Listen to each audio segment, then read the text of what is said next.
And one brush, you say, I love it. Here's your lapel.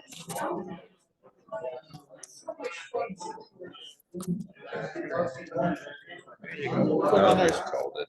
Yeah. Peter Fisher introducing. Yep.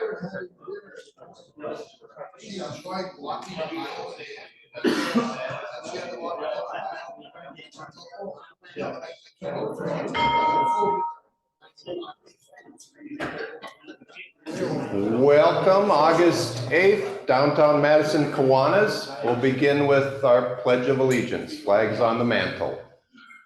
I pledge allegiance to the flag of the United States of America and to the republic for which it stands, one nation, under God, indivisible, with liberty and justice for all. We've got a great turnout today for our speaker, and Peter Fisher will do the introduction.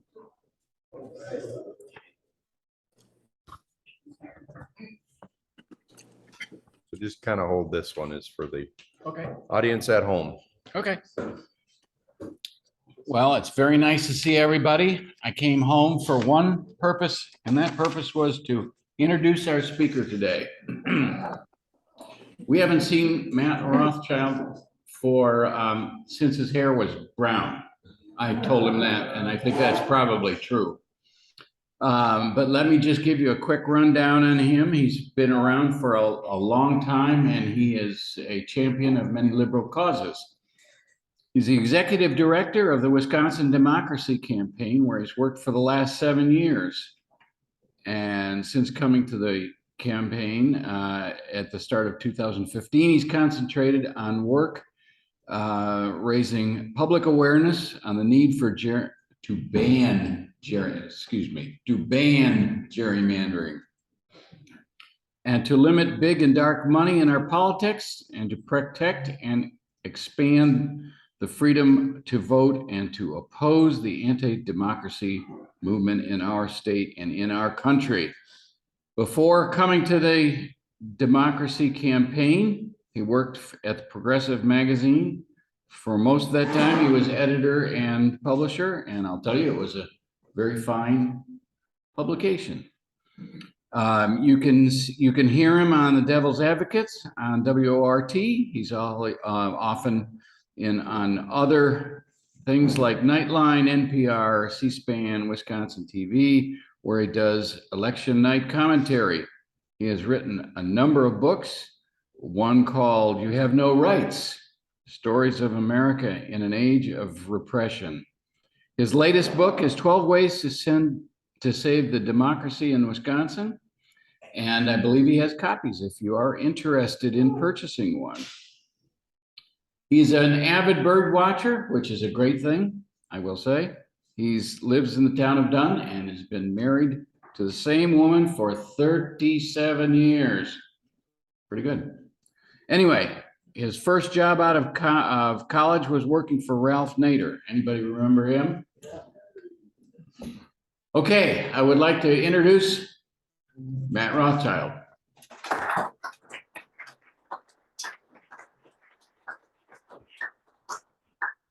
Thank you, Peter. Nice introduction. I don't know, my hair is very gray and white now. You're right about that. That should work. It's nice to see other bird watchers here, including Doug Caves, who's a great bird watcher himself. I had Orioles and grosbeaks feeding on, I made a deal with my wife. We could have a screened-in porch so long as I could use the railings on our deck as bird feeders. So it's all worked out. Orioles and the grosbeaks are there.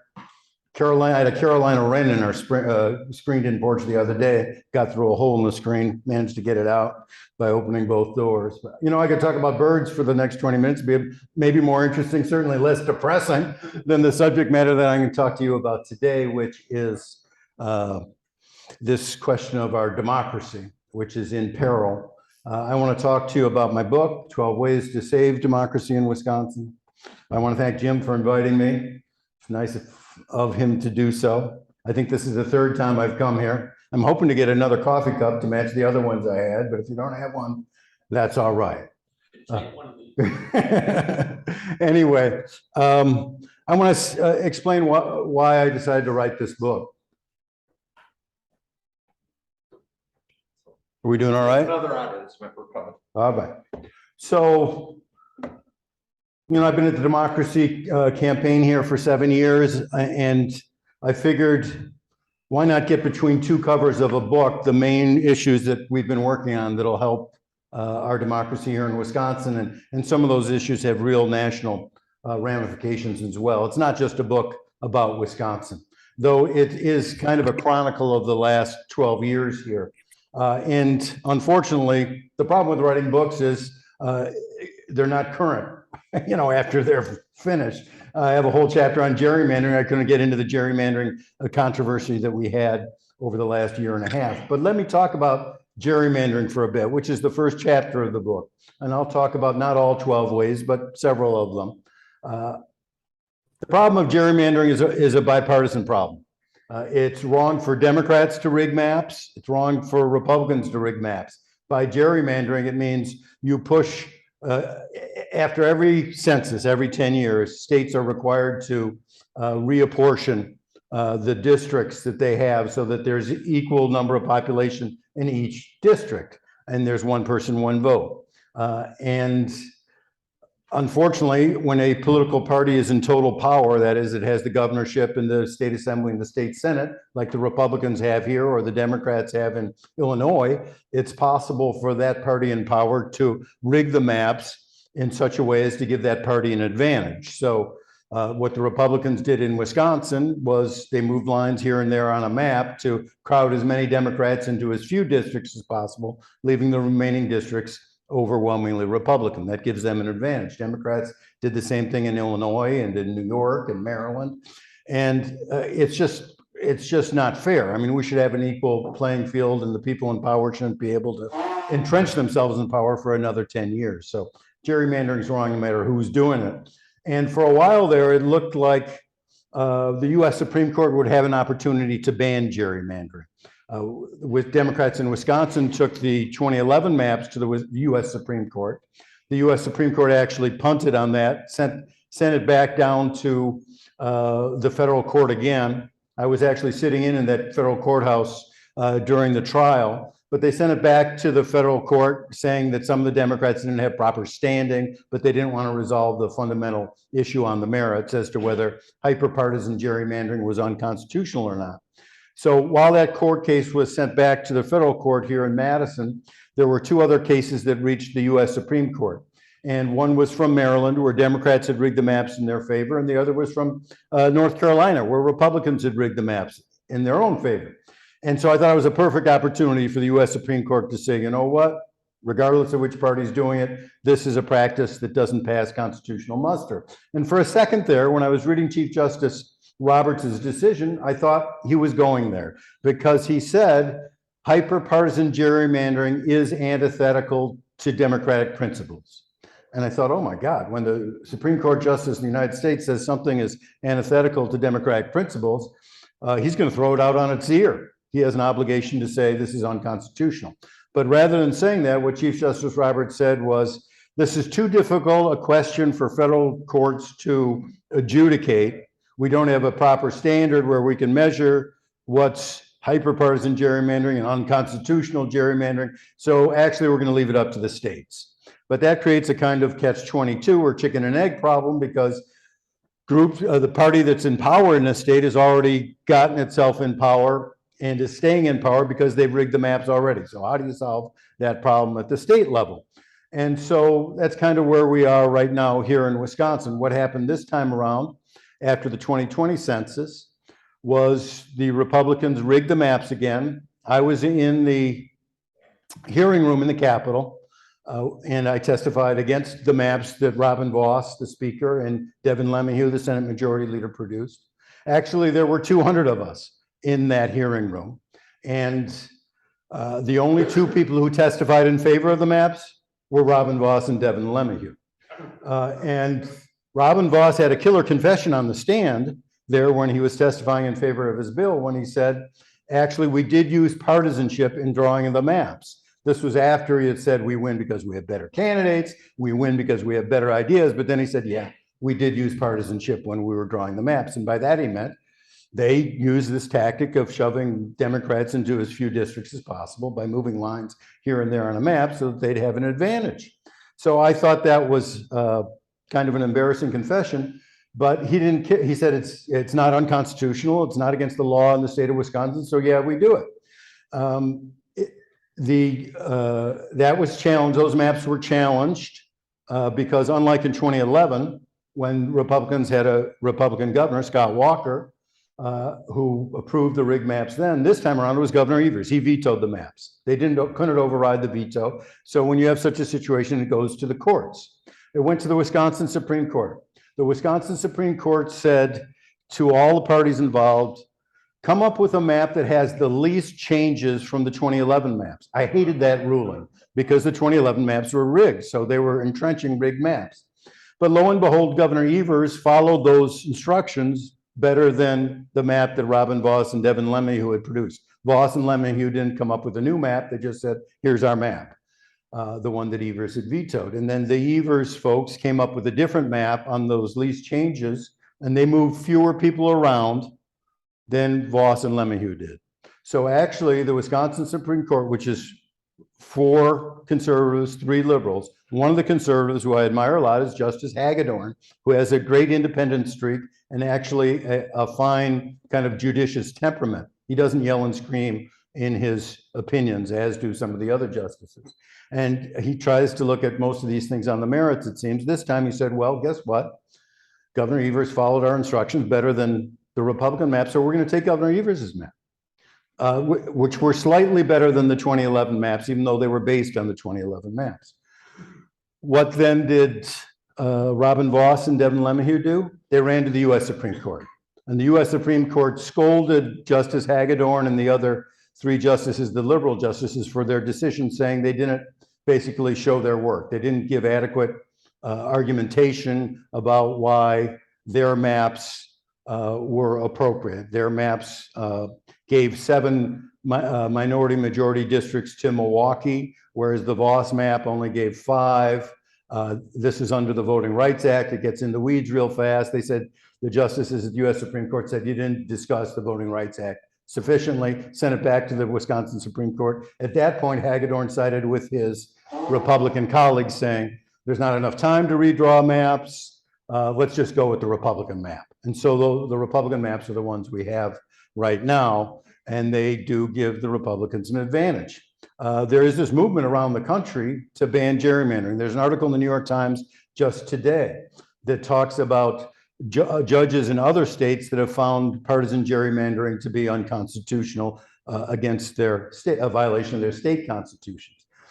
Ironically, even in some of those cases where state judges have said that, like in Alabama and Ohio and a couple other states, they're still using those rigged maps that have been ruled unconstitutional for this upcoming election, which I think is outrageous. After you've decided that the maps are illegal, you should change the maps before people vote in November, for instance. But anyway, those are going to be decided a little bit later, and you can read the details in the New York Times today. There is a great movement in Wisconsin to ban gerrymandering in Wisconsin. It's a bipartisan movement. In 56 counties across this state, counties have voted either by referendum or resolution to tell the legislature that we want to ban gerrymandering. Now, you know, there are not 56 blue counties in Wisconsin. There's not 46 blue counties. There's not 36 blue counties. There are not even 26 blue counties. But these resolutions or referendums pass whether it's a blue county or a red county. Because people in Wisconsin want a level playing field. They want fairness. They don't want whichever party's in power to be able to give themselves an unfair advantage. So this is the issue of gerrymandering. Gerrymandering is a word that is as American as apple pie. Here's a quick derivation of the word. It came into being in the first part of the 19th century when the governor in Massachusetts named Governor Gary, G-E-R-R-Y, sometimes pronounced Jerry, was in power. And his party had both the state Senate and the state assembly. And they drew a map after the census came out that looked so odd. They drew one district that looked like a salamander. And so people put the name Jerry and salamander together to get gerrymander. And so gerrymander has been part of our vocabulary ever since for 200 years. We have a colleague at the Democracy Campaign who's bilingual Spanish and English, and she said there's no word for gerrymandering in Spanish. So anyway, it's an American problem. We should solve it because we need fair representation. This deprives us of fair representation. Our founders fought a revolutionary war in part on fair representation, and gerrymandering deprives us of it. The next chapter is campaign finance. This is an issue we deal with day in and day out at the Wisconsin Democracy Campaign. We believe that there's way too much big money and dark money in our politics, which deprives average citizens here in Wisconsin and around the country of having an equal voice and an equal say as to who gets elected, what laws are passed, and what policies are pursued. Part of this problem stems from a whole series of bad U.S. Supreme Court decisions, most notoriously the Citizens United decision of 2010 that said corporations and super rich individuals can spend unlimited amounts of money to tell you who to vote for or who not to vote for, as long as you're not coordinating with that candidate.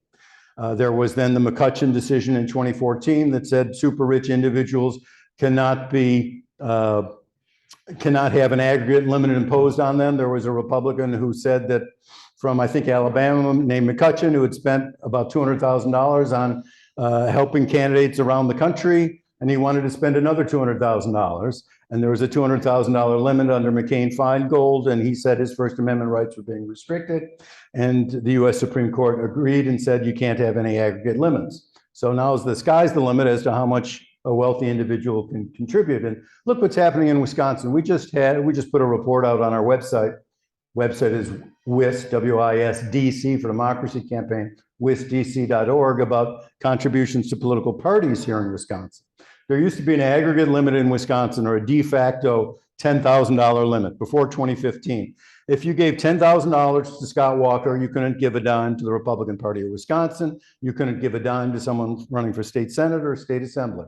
Same thing for the Democratic Party. If you gave $10,000 to Jim Doyle, you couldn't give any money to the Democratic Party or anyone running for state assembly or state senate. You had maxed out. This is an expression that's now antiquated in Wisconsin. If you knew some rich people who like to play in the arena of politics, they actually liked the expression maxed out, because if they had spent their $10,000 and then another Democratic candidate, if they were Democrats, called them up for money, they could say, I'd really love to support you, but I've maxed out. There's no way you can max out in Wisconsin right now, because rich people, after the Republicans rewrote the campaign finance law in 2015, they tore down the limit as to what rich individuals could give to political parties or to the legislative campaign committees, which I didn't even know existed before I came to the Wisconsin Democracy Campaign. Robin Voss is head of the Republican Assembly Campaign Committee. Individuals can give unlimited amounts of money to the Republican Assembly Campaign Committee. And liberal Democrats can give the same to the Democrat Assembly Campaign Committee. Same thing in the Senate. These are little slush funds that the leaders of the parties in the legislature have. And before, the most that an individual could give was $10,000. Now the sky's the limit. That's why you can't max out. But so we posted something on our website the other day about donations to the political parties here in Wisconsin. And it's not just people in Wisconsin who are giving huge amounts of money. There's a doctor in Los Altos, California, named Dr. Carla Jurvetson, gave $2,500,020 to the Democratic Party of Wisconsin. I don't know why the extra 20 got thrown in there, but anyway, $2.5 million to the Democratic Party of Wisconsin. Marlene Ricketts, who lives in Omaha, Nebraska. She is one of the co-owners of the Chicago Cubs. She's the wife of the governor of Nebraska. A little while ago, she sent a check for $1 million to the Republican Party of Wisconsin. Why should someone in Omaha, Nebraska, or Los Altos, California, be telling us here in Wisconsin essentially who we should vote for or who we shouldn't vote for? What business is it of theirs? So at the Wisconsin Democracy Campaign, we try to limit this. Another horrible thing that happened in 2015 is the Republican legislature in their campaign finance rewrite, a bill that was signed by Scott Walker, said corporations for the first time in 100 years can give to political parties and these legislative campaign committees. So poor Robert LaFollette, great governor and senator from Wisconsin, be rolling over in his grave because he fought his whole life to limit the power of corporations in our political process. But just like gerrymandering, there's a great movement in Wisconsin to limit this problem that we have.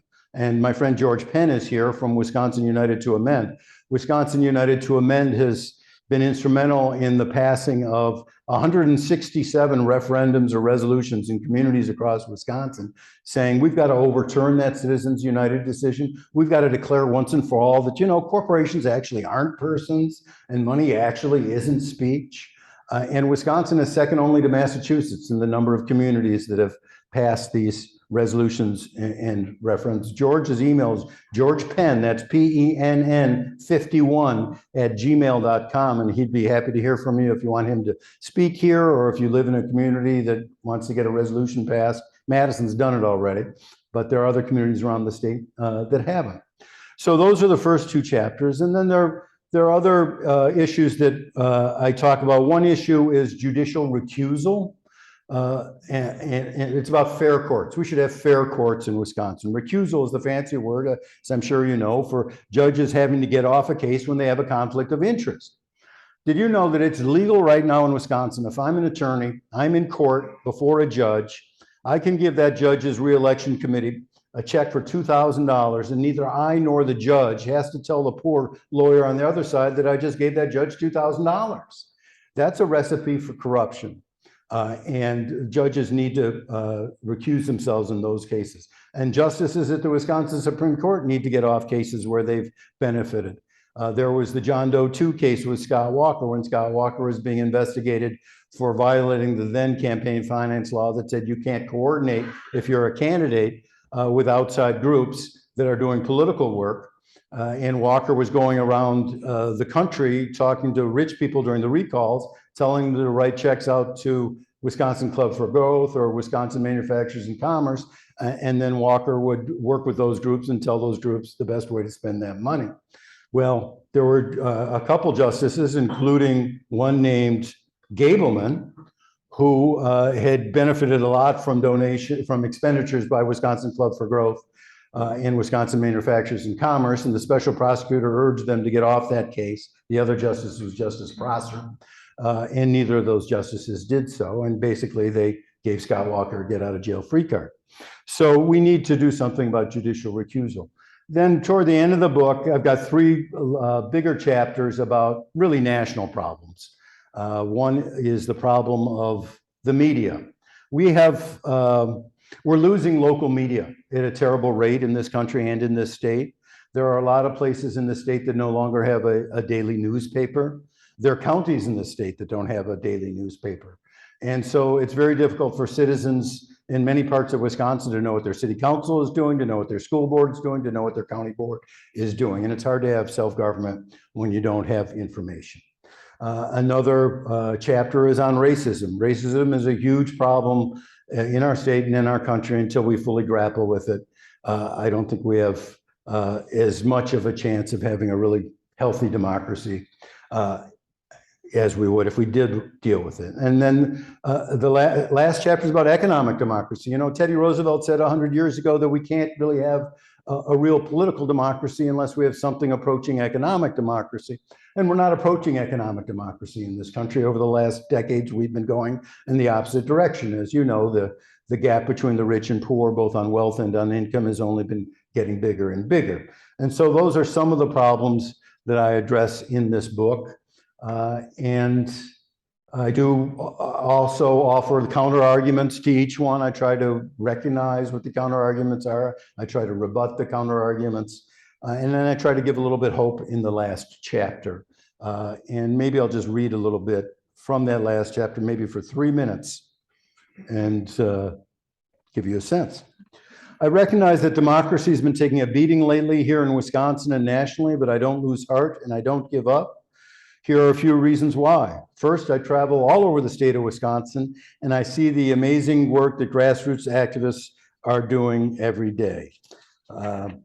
I'm hopeful also because over the past 7 years, I've seen the progressive nonprofit sector in Wisconsin unify itself and work harmoniously toward our shared goals. We've torn down our silos, we've shelved our egos, for the most part anyway, and we've got a lot of young and impressive leaders taking on more and more responsibility, and they've got a lot more skill than I do in social media, for instance. They'll lead us forward. I'm hopeful too, because we do have strong advocates in our legislature for pro-democracy reforms. And I also take hope from the mass movement to combat the climate crisis, and congratulations to Joe Biden for finally getting that passed, and the activism of young people in driving this movement. But frankly, part of being hopeful is a state of mind. Here's the great Irish poet Seamus Heaney.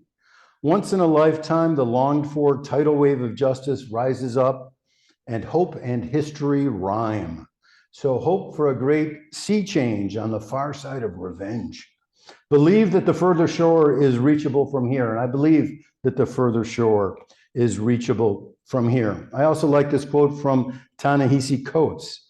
History isn't solely in our hands, and still you are called to engage in activism, not because it assures you of victory, but because it assures you of an honorable and sane life. I love that, honorable and sane life. On my wall at the Wisconsin Democracy Campaign is a quote from the great old historian Howard Zinn. Howard Zinn, who used to write for me at the Progressive Magazine in the last 12 years of his life. He was the author most famously of A People's History of the United States. Let me read from that. To be hopeful in bad times is not just foolishly romantic. It's based on the fact that human history is a history not only of cruelty, but also of compassion, sacrifice, courage, and kindness. If we remember those times and places, and there are so many, he said, where people have behaved magnificently, this gives us the energy to act, and at least the possibility of sending the spinning top of a world in a different direction. And he concluded, if we do act, in however small a way, we don't have to wait for some grand utopian future, because to live now as we think human beings should live, in defiance of all that's bad around us, is itself a marvelous victory. So let's defy all that's bad around us, let's celebrate all that's good around us, and let's save our democracy here in Wisconsin and around the country. Thanks very much. Happy to answer a few questions. Please repeat them. Yeah. You indicated with respect to gerrymandering, more than half of the counties have passed resolutions. So 90%, 100% of the counties passed resolutions against it to make it illegal. How does that then translate into action? Well, it doesn't. How does all these counties passing these resolutions translate into action? It helps build a mass movement. It doesn't have immediate effect, though, because they're non-binding resolutions. They're non-binding on the legislature, but it is just telling the legislature this is where the people are on this, and that's why I think our democracy isn't working the way it's supposed to. When you have all these counties, we got 72 counties, 56 of them have already indicated, including the most populous ones, that they want this change, and that change isn't happening. So there's some problem with our democracy here when what the people want, the people aren't getting. And this is an example. I do think at some point there will be enough, maybe it's when we get 70 of the 72 counties, that there'll be enough pressure on legislators to say, and there were, by the way, 3 Republican co-sponsors on the legislation this time around to ban gerrymandering in Wisconsin. And I've talked with all 3 of those, and one of them tells me we'd have a lot more if the leadership didn't put pressure on our folks not to go with their conscience on that. So I do think people in the legislature, and even on the Republican side, know this is what the people want, and we just have to make this a big enough issue for candidates who are running for office that they're on our side once they get to Madison. What steps would be needed, and what's the possibility of having a constitutional amendment in Wisconsin? So Wisconsin is a place where it's hard to pass a constitutional amendment unless you have the legislature on your side. To pass a constitutional amendment, the bill has to pass both the Senate and the Assembly in 2 successive terms. So, and then it goes to the people, and then the people vote on it. And then that's the only time that the referendum of the citizens of Wisconsin is binding. All these other referendums that George Penn has helped pass and we've helped pass in the Fair Maps Coalition are non-binding. The only time we get a binding, the ability, unlike other states like Michigan, banned gerrymandering by referendum. Ohio banned their version of Act 10 after they copied Scott Walker by referendum. But we don't have that power of referendum here in Wisconsin. We have to pass an amendment, but to do that, you need control of the legislature. Do you have any comments on lobbying? Well, I'm a lobbyist, so I'm not going to paint with a broad brush here. But the biggest, the folks with the biggest money have the most power as lobbyists. Wisconsin Manufacturers and Commerce is the biggest lobbyist or the most powerful lobbyist in the capital. And what they get, what they want, they get almost all the time. They wanted to change our license plates at one point, but that was the only thing they didn't get, the slogan on our license plates for some reason. They didn't want Dairyland or whatever. They didn't want Wisconsin focused on dairy anymore, but whatever. They didn't get that, but they get everything else. So yeah, they're a huge lobby. There are other big lobbies. American Federation for Children, which is Betsy DeVos's group. She was education secretary under Trump. They've spent $8.5 million over the last 12 years to elect Republicans who want to siphon money from the public schools to the private schools. To give you an idea about Wisconsin Manufacturers and Commerce, they've spent about $27 million to elect folks in the Capitol who will do their bidding. Americans for Prosperity, which is the Koch brothers group, big lobbyist and a big spender on elections. Those are some of the biggest players there. And we have a list of the players. We have something called Influence Peddler of the Month. And this month it's Richard and Elizabeth Uline of the Uline Corporation down in southeastern Wisconsin. They live in Lake Forest, Illinois, and they're some of the biggest spenders. But we have influence peddlers who are Democrats and influence peddlers who are Republicans, and you can find that at the website too. You said you argued with yourself in the book on the other point of view on perhaps the free speech issue. And how did you end up and how did you rationalize the free speech being valid in the situation that you argued with yourself, and particularly in regard to unions? Well, on free speech, I mean, I don't mind if we're going to ban corporate donations, we can ban union donations. I'm okay with that. On free speech generally, on this question of money in politics, I look toward the dissent in the Citizens United decision, an incredible dissent by Justice John Paul Stevens, who talked about people's voices being drowned out and people having their First Amendment right to listen to other points of view being impaired, and their ability to speak in a competitive way with the big money, that's an impairment of their free speech rights. So it's a complicated issue, the free speech issue, but I do wrestle with it in that chapter. And I just think at some point the money in politics swallows up our democracy and our freedom of speech rights. In your deepest thoughts, do you ever think it'll change? Oh yeah, I think I think we are going to pass this amendment to the U.S. Constitution at some point. I don't know if it's going to be in my lifetime. I used to say 10 years, but I'm getting up there now. And so, but I do think, there's going to be a reckoning with our democracy, and I see it happening in the next couple of years with the aftermath of this, what I hope to be and what I expect to see the fall of Trump and the fall of the Trump movement and the fall of the anti-democracy movement, which is a speech for another day. But I do just want to say quickly, this is a very scary time for this country. We've never seen anything like a president who tried to overthrow our democracy. And we also haven't really seen the forces converge that give him power. What is the anti-democracy movement consisting of? Briefly, it's the Trump cult. There are people who think he's the greatest thing since the SOS pad. I swear, when we saw some of those people in Waukesha the other day. There is white nationalism, which he gave a permission slip to and helped fan the flames of.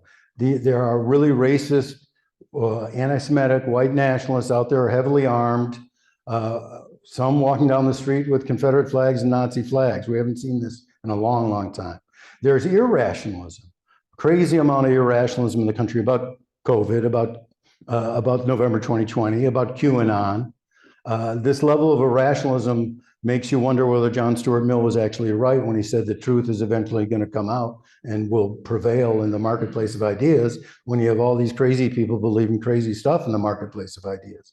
You have a Republican Party that sold its soul to Trump when the leader of the Republican National Committee said that January 6th was legitimate political discourse. Those were the three most obscene words I've heard in politics in my lifetime. And then you've got this right-wing media infrastructure that feeds people, lies about what happened November 2020 over and over again as though they're on a 24/7 IV drip. And if that's all people are consuming, that's all they're going to believe. And so there's a problem in the media of people in, a right-wing kind of silo and people on the left in a left-wing silo. And it's hard to have communication between, it's hard to have civic society and democracy in between. So that's a brief sketch of that speech. Do you think the Alex Jones judgment will stifle the lies that go on in media? I don't think so. Roger Stone is out raising funds for Alex Jones right now. And I was glad that Alex Jones got what was coming to him for the horrible defamation and pain and suffering that he inflicted on these poor people. But, we're just going to have to see. I mean, we've got, the leaders of the anti-democracy movement here in Wisconsin, Michael Gableman gave the invocation in Waukesha the other day. I just listened to it online. He thanked God for giving us Donald Trump and Trump's strength and wisdom. And then, Janelle Brandtjen spoke, who's head of the Wisconsin Elections Committee in the legislature, who kept repeating lies about what happened in November 2020. So it goes on. And that's the battle we have before us. I tell my kids, this is a very strange, peculiar time you're living in. You've had the first attempt at a coup in US history. You have a once in 100-year pandemic. You have this global climate catastrophe you've got to reckon with. I can understand why you're having problems. I think you're right. There's even more reasons than that. Other countries are looking at us right now and seeing weakness. Well, I think the image of the United States on January 6th went way down the tubes, and they see the division in this country. They see some of the stuff that I've talked about and can't figure out what's going on here. Texas and Orban from Hungary, is that? Yeah. It's just ridiculous. Yeah, I mean, there's just, Orban is a very far right person. And, my father was a World War II vet, fought in Europe, and I'm just happy he's not alive right now because he would not be happy about what's going on. He's been gone now 11 years, just 2 weeks ago. Thank you very much. Yep. There we go. We have Ken Kosick with the moment of reflection, and then I'll do the count and everything. I hear it's humor and democracy. Maybe lighten the mood a little bit, Ken. Talking about Kenosha. I don't know much humor about democracy, but I got some, I think, pertinent quotes. The ignorance of one voter in our democracy impairs the security of all. That was by John F. Kennedy. Democracy cannot succeed unless those who express their choice are prepared to choose wisely. The real safeguard of democracy, therefore, is education. Franklin Roosevelt. Laws alone cannot secure freedom of expression.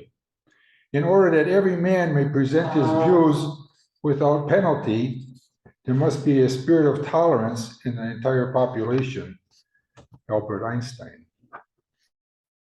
Democracy doesn't work if we constantly demonize each other. For progress to happen, we have to listen to each other, see ourselves in each other, fight for our own principles, but also fight to find common ground, no matter how elusive that might be. That was by Barack Obama. And the last one must be humble as dust before he can discover truth. Mahatma Gandhi.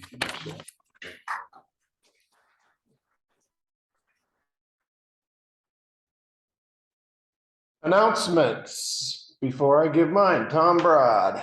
Just that, I want to thank Cole. We had a wild bingo game at Oakland last Thursday. Full house, like Kevin had last month. We gave away a lot of candy, a lot of happy people. We gave a lot of calories, but good time. Yay. Other announcements. Dick? Yes, it's on my list here. I go through my email. Wednesday night, 5:30, Lake Farm Parks, shelter number 3, picnic. We had a really good time. Peter and Kitty were there and John Scherer was there. So please consider coming out. It's supposed to be a beautiful night. Bring your own beverages and food and share if you choose to. Anything else, Dick, on that? Okay. Let's see. Next week, I'm going to lead the discussion and hopefully Meg will be here on our budgeting. We have all of the committee budgets in and I just wanted to have an open discussion about what the committee budgets are spending our money on. So it will be an inter-club just discussion of our finances. So please come with your thoughts. If you would. Graphics up there? Yep, I will put together a PowerPoint. Yay.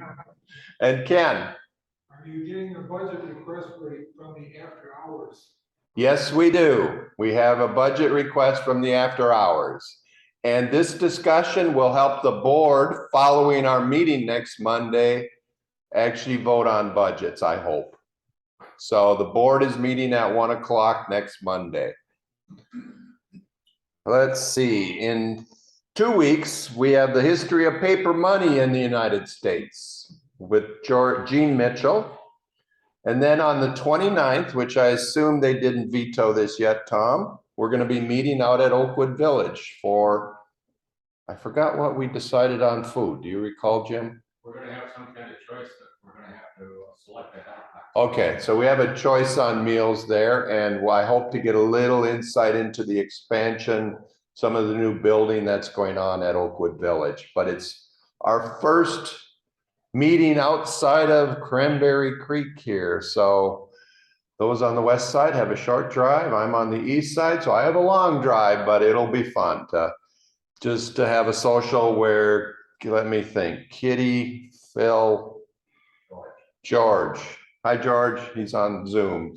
All live now. So please consider coming in 3 weeks. That will be in the party room. You know what room it's in, Jim? I did. Jim's like all of us. Our memory is about that long. So I think it is the party room. Yeah, we're gonna have to make some selections in terms of food, so I'm gonna have to get back to the. We'll have details soon on which room it's in, so you guys won't get lost wandering around trying to find us. Okay, then just a reminder, we have Labor Day after that. Tom? Just to mention on Oakwood, parking there can be kind of tight. Yeah. You might want to carpool if you can. Yeah, they have a lot way to the south in the construction area, but it's a nice long walk. So if you have passengers, you may want to drop them off. We can figure that out in the next few weeks, but definitely it's limited parking. They have a lot of visitors there, and we'll work with the staff on that too. Good point, Tom. Again, Labor Day is September 5th. There will be no meeting here, so we'll have 2 weeks away from Cranberry here. And the last talk I put on was September 12th, a month away. Electrical power grid systems and what happens during weather outages. I assume it's a UW-Madison engineering professor, but I'm just making that, okay, it is. So learning about all of the challenges that are getting more prevalent in the United States with weather outages. As the weather is changing, things are getting worse with power outages. So I think companies like, oh no, I forgot the generator company in Columbus, Generac, I think. They are doing a good business because people are worried about being without power. I have not heard of anyone going to our Wisconsin Upper Michigan convention, which is this coming weekend. Ron, you're going from west. I just have fallen way too far behind this summer to go, but we'll get a report, I'm sure, from Ken Seville, who's our lieutenant governor after that. It's up in Fond du Lac if you want to run up for the day. Registration is still open. Boy, I ran through everything there. So Jim's done a really good job of getting speakers in September, so there's a lot more on the calendar, but I just give you a flavor for the next month. Welcome, John Summers. It's been several years since John has joined us. And we have Carol Kosick, who's here with Ken. We have Ron Schuler, who's from Madison West Kiwanis. And we have a colleague of Matt's who's here, and that's George Penn, correct? Thank you. And I think with everybody on board, we're approaching 30 almost. And we have our past president who's back with us after some minor surgery that took her a while, but thanks, Eileen. Thanks for the newsletter you got out this last weekend and caught us up on some of our events. So other comments, discussion, issues, anything? Oh, I was going to say, if anybody wants to look at the committee budgets ahead of time, as president, I have them as well as all the board members. I'm willing to share them. I want this to be an open process. So if you want to take a look at them, just send me an email. You obviously get an email from me every week on Sunday with our Kiwanis for the week thing. So you have my email and I'll share those with you. But I will put a short PowerPoint together and we'll have a discussion about what we're funding out there, whether it's the school or the students in Mexico or ACE committee, all those types of things. So, and the one we will look at quite thoroughly because we want your input on is the after hours committee and what they're looking to support with our funds. Anything else for the good of the organization? I'll share one thought with an email that we received from Ken Seville, who's our lieutenant governor. He listed several items that he's been working on, including the convention. The last one was the thought of a Dane County Kiwanis Club. So it's being discussed in other groups other than us, because as the board, we have talked about that. So I think it's something that will take years should we go down that path. But it's something I think we need to seriously talk about. So at some point in the next year, 6 months, we need to talk about at least maybe east and west and downtown, let alone some of the smaller clubs. Jim's been talking with Stoughton. That doesn't look like it's going to go anyplace. Okay, I know there's going to be a lot of resistance to this. So the sooner we start talking before we're all folded, the foundations could remain independent as far as I could see. But what Ron and I briefly talked about that this morning of let's just have some joint meetings and see what happens. So instead of 25 people, we get 60 people in a room and we have speakers and we have multiple opportunities for meeting. It could be Monday at noon, Friday at noon, like West meets, or it could be Thursday night, once a month, like the after hours meets. So if we share meeting times, we can start to interact with our clubs more on a consistent basis. Keep it in your thoughts and think about it, but it's something you all know how hard of a time we had to get Dick and Meg to step up in 2 years to be co-presidents. It's going to happen again in 3 years or next year when we have to get one. And Dick is shaking his head that we cannot let that happen. So we've got to start thinking of other alternatives for our club. At this point, I have 11 minutes in the bank, I think. So any other questions for Matt? Thank you for the great talk. Very insightful, and we are adjourned.